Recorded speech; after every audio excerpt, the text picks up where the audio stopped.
Welcome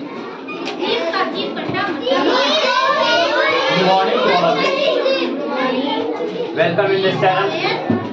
आज आप लोगों को मैं पढ़ाने वाला हूँ इम्पेरेटिव सेंटेंस। क्या पढ़ाने वाला हूँ?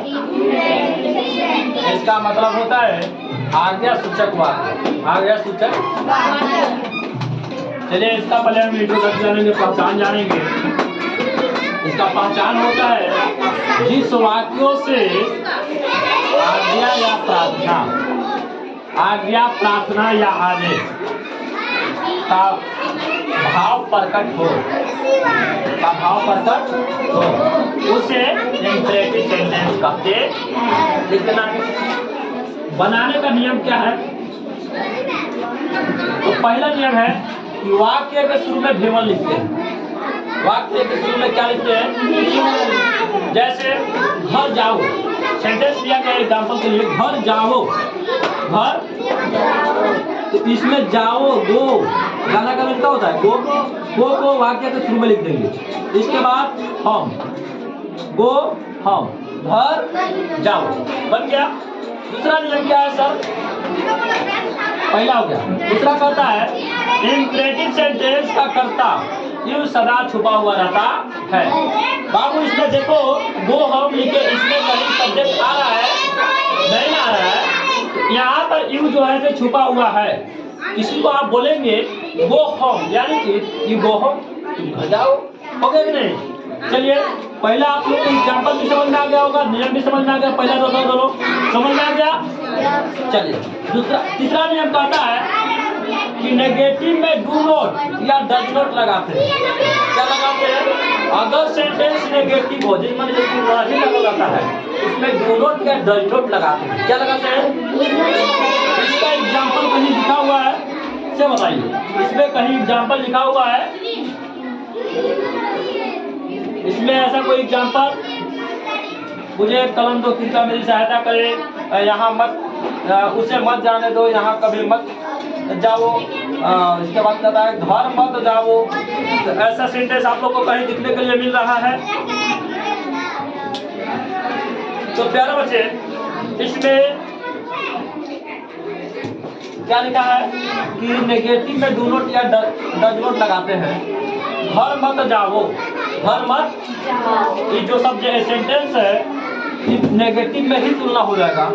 तो यहाँ पर घर मत जाओ, यानी कि तुम घर मत जाओ, तो लिखेंगे डू नोट। इसके बाद वर्ब लगा दीजिए गो हम, डू नॉट गो हम, तुम घर मत जाओ या घर मत जाओ। हो गया। चलिए आगे आप लोग का है नियम नंबर 4। वाक्य में कभी नहीं या कभी मत रहे तो वर्ब के पहले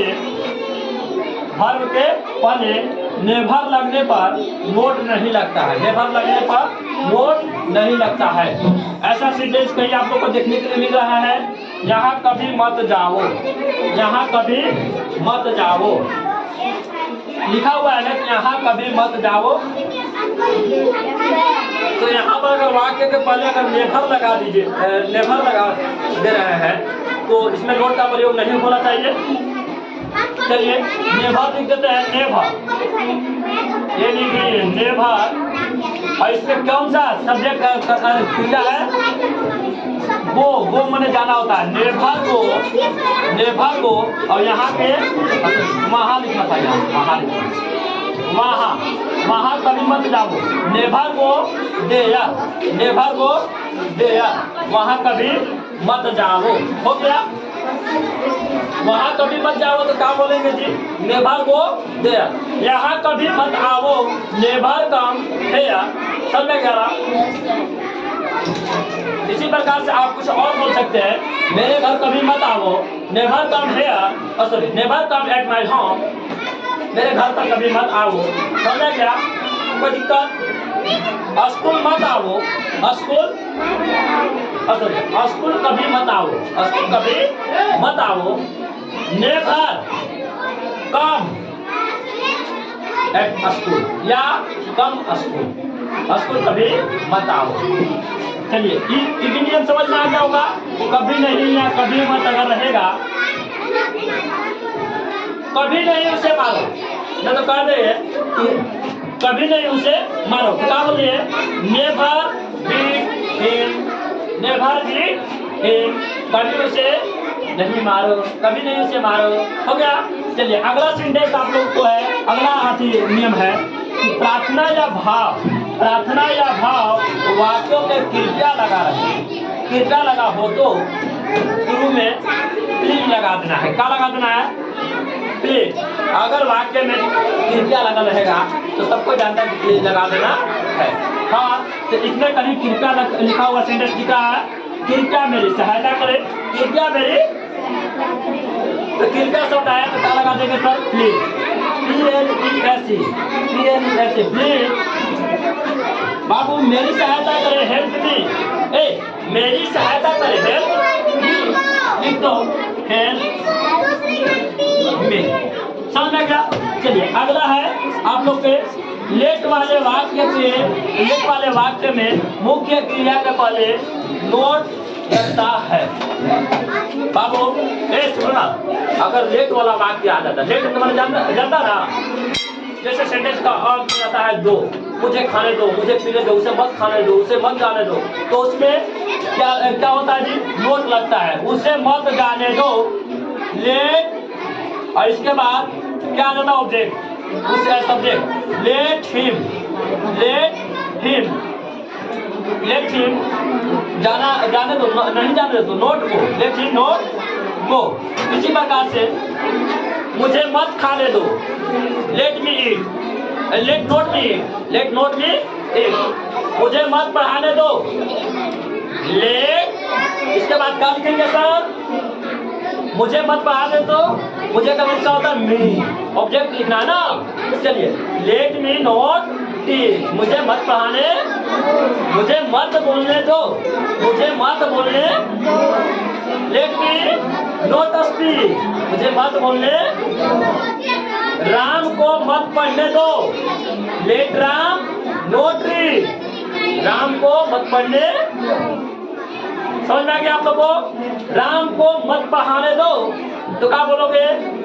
लेट राम नोट टीच। हो गया। चलिए अगला आप लोगों को यहाँ सेंटेंस, इतने ही नियम है, बाकी जो सेंटेंस बनता है सब बना देते हैं। एक कुर्सी लाओ, एक कुर्सी लाओ। सर इसमें लाने का अंग्रेजी क्या होता है? बोलिए आप लोग। ब्रिंग होता है। क्या होता है जी? ब्रिंग। ब्रिंग को शुरू में लिख दिए, ब्रिंग एक कुर्सी का, a chair, bring a chair, एक कुर्सी लाओ। समझ में गया? ब्रिंग अ चेयर, एक कुर्सी लाओ, ब्रिंग अ मोबाइल, एक मोबाइल लाओ, ब्रिंग अ बैग, एक बैग लाओ, ब्रिंग अ मार्कर, एक मार्कर लाओ। समझ में गया? चलिए अगला सेंटेंस है, मुझे एक कलम दो, मुझे एक, मुझे एक, तो कैसे बनेगा सर? यहाँ पर कोई नाउन है ना, वर्ब नहीं है। अगर वर्ब रहता तो लेट लगाते, वर्ब रहता तो लेट लगाते, लेकिन यहाँ पर बाबू नाउन है, कलम नाउन न है, मुझे एक कलम दो। समझ में गया? तो इसको बनाएंगे कैसे सर? तो यहाँ पर देना का एनर्जी क्या हो जाएगा? गिव। क्या हो जाएगा? गिव।